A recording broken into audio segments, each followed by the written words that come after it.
Hi மக்களே, எல்லோரும் எப்படி இருக்கீங்க? எல்லோரும் நல்லா இருக்கீங்கன்னு நினைக்கிறேன்.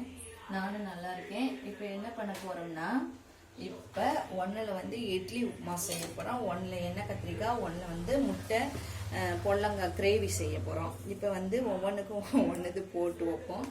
எண்ணெய் காஞ்சிச்சு. இதுக்கு தான் எண்ணெய் கத்திரிக்காய் குழம்புக்கு எண்ணெய் ரொம்ப காஞ்சிச்சு. வெந்தயம், கொஞ்சம் ஜீரகம், கொஞ்சம் சோம்பு, கொஞ்சம் சீக்கிரம் அதில் வெங்காயத்தை போட்டுவோம்.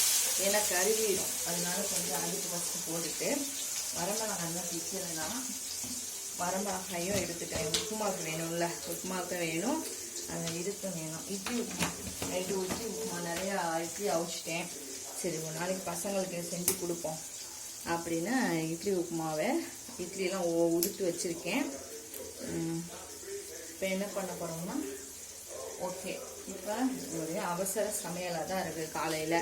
இப்போ இட்லி உப்புமா கொஞ்சம் கடுகு போட்டுக்கிடுவோம், அதோட கொஞ்சம் வரமிளகாய் போட்டுக்கிடுவோம், வெங்காயம், பச்சை மிளகாய் எல்லாத்தையும் போட்டாச்சு. வெங்காயம் போதுமா? இனி வந்து கிரேவிக்கு தான் சின்ன வெங்காயம் தான் போடணும், அதுக்கு இது பண்ணியாச்சு. இப்போ வந்து முட்டை கிரேவி, நம்மளுடைய முட்டை கிரேவி இது பொல்லங்காய் போட்டு பொல்லங்காய் முட்டை பொரியல் மாற்றி சொல்லிட்டேன், மன்னிச்சிருங்க. இப்போ கொஞ்சம் எல்லாத்தையும் கொஞ்சம் அடுப்பை ஆன் பண்ணி வச்சுக்கணும் ஃபுல்லாக. ஏன்னா கொஞ்சம் போட்டாச்சுல, அதனால தைரியமாக கருவேப்பிலை எல்லாத்துலேயும் கொஞ்சம் கொஞ்சம் போட்டுருவோம். எவ்வளோ டெக்னிக்கல் ஆகிப்போச்சு. அந்த காலத்துலேயே 2 அடுப்பு விறகு அடுப்பு லேட் ஆகும். இப்போ எல்லாத்தையும் டக்குன்னு 3 அடுப்பில் போட்டுட்டோம்.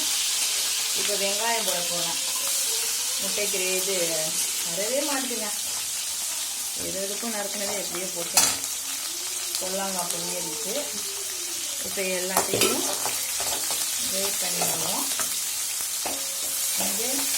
இதுதான் எண்ணெய் கத்திரிக்காய் குழம்பு. ஆல்ரெடி எண்ணெய் கத்திரிக்காயை வந்து ஃப்ரை பண்ணி வச்சுருக்கேன், அதை கொஞ்சம் போடுவோம். இது வந்து முட்டை இது பொல்லாங்காயை அலசிட்டு இதில் போட வேண்டியதான். ஓகே,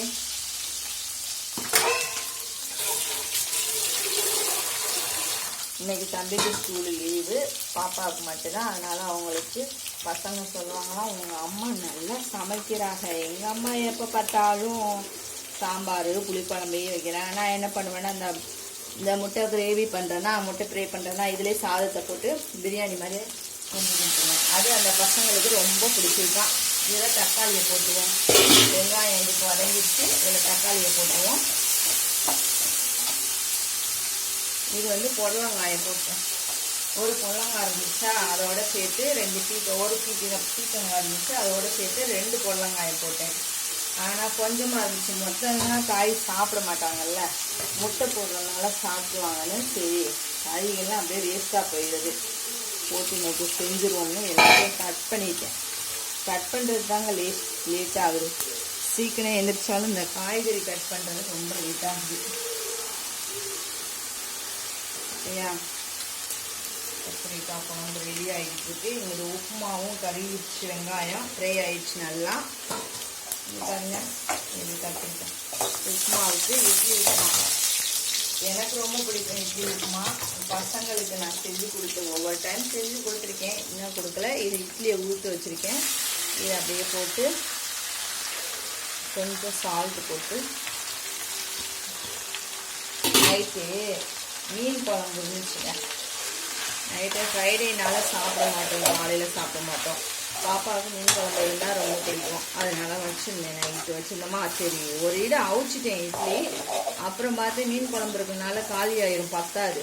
உக்காந்துட்டு எழுந்திரிச்சு மறுபடியும் தோசை ஊற்ற முடியாது, இட்லி அவிக்க முடியாதுன்னு இட்லியை ஊற்றுனேங்க. சூடு பண்ணினாலும் நல்லாவே இருக்க மாட்டேதில்ல இட்லி. சரி, இது மாதிரி செஞ்சு உப்புமாவை சாப்பிட்டா கொஞ்சம் டேஸ்ட்டாக இருக்கும்ல, அதனால தான் இன்றைக்கி உப்புமாவை போட்டேன். வேலையோட வேலையாக போட்டாச்சு. கொஞ்சம் லைட்டாக உப்பு கொஞ்சம் லைட்டாக தூவிக்கிடுவோம்.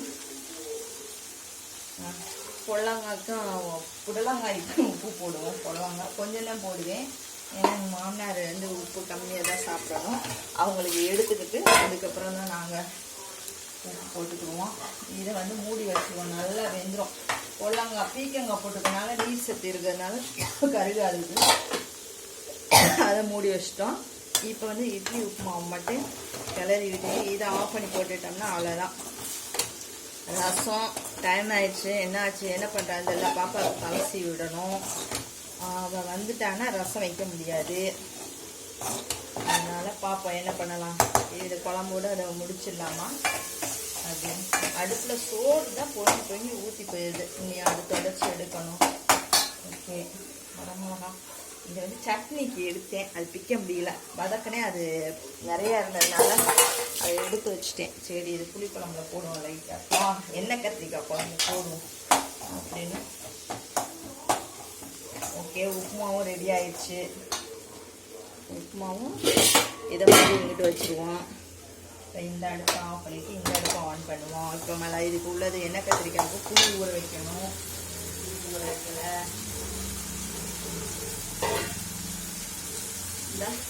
இந்த சைஸ் புளி, இதில் கொஞ்சம் வந்து ரசத்துக்கும் வச்சுக்கிடுவேன்.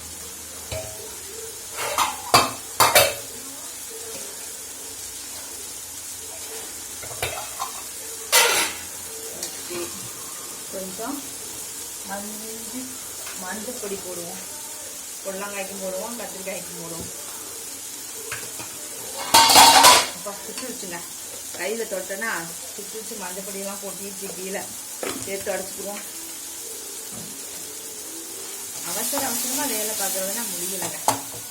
எண்ணெய் கத்திரிக்காய் தக்காளி நல்ல இந்த தடவை நல்ல தக்காளி வண்டியில் வந்துட்டு போன வாரம் வாங்கி கழுவு மாதிரி ஒழுங்காகவே சரியில்லைங்க. இப்போ மிளகாய் மல்லித்தூள் போடுவோம், குழம்புத்தூள் போடுவோம். இட்லி வேற கொட்டிடுச்சு, எல்லாம் பிசு பிசுன்னு பிடிக்குது. 1 ஸ்பூன் போடுறேன். இதில் 2 ஸ்பூனு மல்லித்தூள். அதையும் அரைச்சி ஊற்றுறதோட இப்படி நேச்சுரலாக வைக்கிறது தாங்க குழம்பு டேஸ்ட்டாக இருக்கும். எந்த காய்கறியுமே எந்த பிரியாணி எதாக இருந்தாலும் நல்லா வதங்கிடுச்சுனாவே குழம்பு நல்லா இருக்குங்க. எண்ணெயில் போட்டு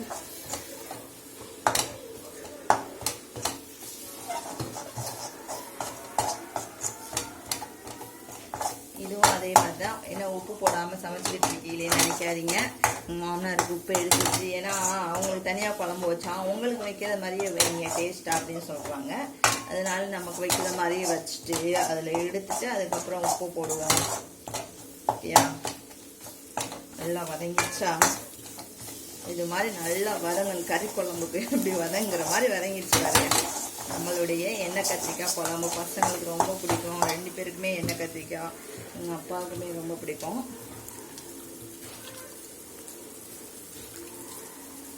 டைம் ஆகிட்டே இருக்குங்க. 6 மணிக்கு எழுந்திரிச்சாலும் அதே டைம் வந்து சுள்ளுன்னு கேட்குறாங்க. இது மாதிரி சுள்ளுன்னு கேட்கணும். எண்ணெய் கத்திரிக்காய் எண்ணெய் கிளம்பிடுச்சு. தண்ணியில் ஆட ஓடு, டைம் ஆயிடுச்சுல.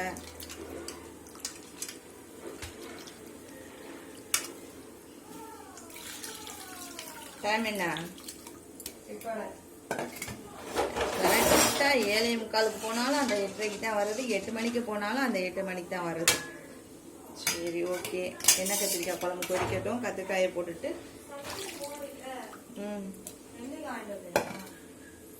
சரி 20 ரூபா சொன்னாங்க அவங்கள. இந்த வரையிலே மறந்துட்டு வந்து எடுக்கலான்னு பார்த்தேன், அப்புறம் மறந்துட்டேன். பொடலங்காயை பார்க்குறீங்களா? தண்ணி சட்டி இருக்குங்கிறது, அதனால அது பாட்டுக்கு இருக்கட்டும், வேகட்டும் நல்லா. அதனால தான் நான் போட்டேன். பொடலங்காய் வந்து வேகிறதுக்கு லேட் ஆகும்ல. என்ன பண்ணுறீங்கன்னா தண்ணியெலாம் ஊற்ற வேண்டாம். நம்ம பீக்கங்காய் ஒன்று ஆட் பண்ணிங்கன்னா அந்த நீர்லேயே வந்து பொடலங்காய் நல்லா வெந்துடும். அப்போ நம்மளுக்கு தண்ணி ஊற்ற தேவையில்லை. மூடி போட்டது நல்லா இதாயிரும். இப்போ ஒரு 4 முட்டை எடுத்துக்கிறோம். அதை ஊற்ற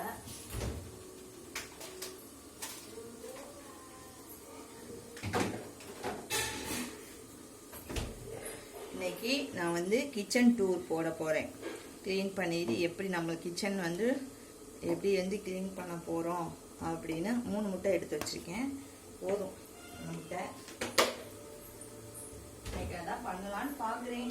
அதுக்கு முன்னாடி எதுவும் வேலை வருதா என்னன்னு எனக்கு தெரியல. அந்த வேலையை முடிச்சுட்டு இப்போ இது பண்ணியாச்சு. ஓகேயா, ரசத்துக்கு அப்புறம் தான் பண்ணணும். ஏன்னா பாப்பா வந்துட்டாலா, அதனால ரசம் அப்புறம் தான் வைக்கணும். முதுகு வேற பிடிச்சிக்கிறது டப் டப் டப்னு. இப்போ கத்திரிக்காய் ஃப்ரை பண்ணி வச்சுருக்கேன். இன்னும் கொதிக்கவே இல்லையே, எப்போ போடுறது? சரி மசாலா போட்டு கொதிக்க வைப்போம். டைம் ஆயிடுச்சு, நம்ம போய் தலை சீவணும்ல. கொதிச்சதுக்கப்புறம் போடலாம் மக்களே. கொதிக்கலைன்னா நமக்கு டைம் ஆயிடுச்சு. பழைய ஏதாவது எடுத்துக்கோ, ஸ்நாக்ஸு இருக்கிறத எடுத்துகிட்டு போங்க. நல்லா இருக்குன்னா தண்ணி வற்றினா தான் முட்டை ஊற்றணும், இல்லைன்னா சொத சொத சொத சொதன்னு போயிடும். நல்லா வேகட்டும். முட்டையை கட் பண்ணி ஊற்றி வச்சுக்குவோம். ஹாய் மக்களே, 3 முட்டை எடுத்து வச்சுருக்கேன். புடலங்காய்க்கு அதை உடச்சி ஊற்றியாச்சு. அதிலே ஊற்றலாம். அதிலே ஊற்றி வச்சுக்கிட்டோம்னா நம்ம டவக்குன்னு தலையை சீவிட்டு வந்து ஊற்றி அப்படியே கிளறி இருக்கலாம்ல, அதுக்காக தான்.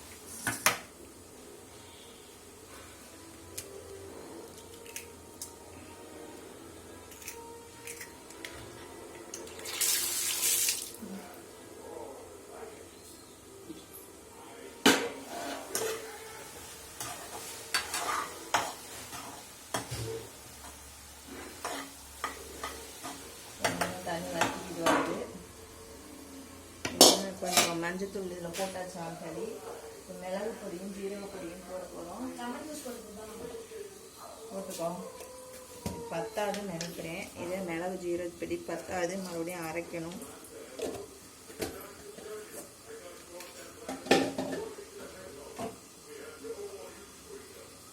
இங்கே பாருங்க, இந்த மிக்ஸி வாங்கி வச்சுக்கிட்டிங்கன்னா மிளகு ஜீரகம் அரைச்சிக்கலாம். நம்ம மீஷோவில் தான் வாங்கினேன், 500.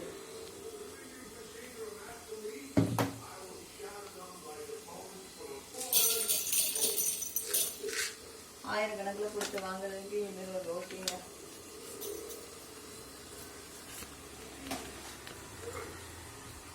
இப்போ இதை நம்ம அரைச்சி வச்சுக்கலாம். எல்லாம் தெரியுமா?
இது பாருங்க, நல்லா அரைஞ்சிச்சா.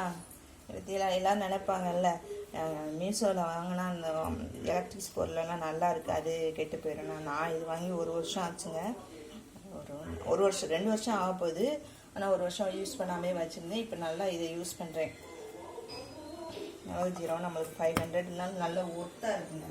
ஆயிரக்கணக்கில் வாங்கிட்டேன். 4000க்கு நம்ம இந்த மிக்சி வாங்குறோமே, திருச்சி மிக்சியெல்லாம், அதில் இது சார்லாம் போயிடுது. இது கொஞ்சம் பரவாயில்லங்க.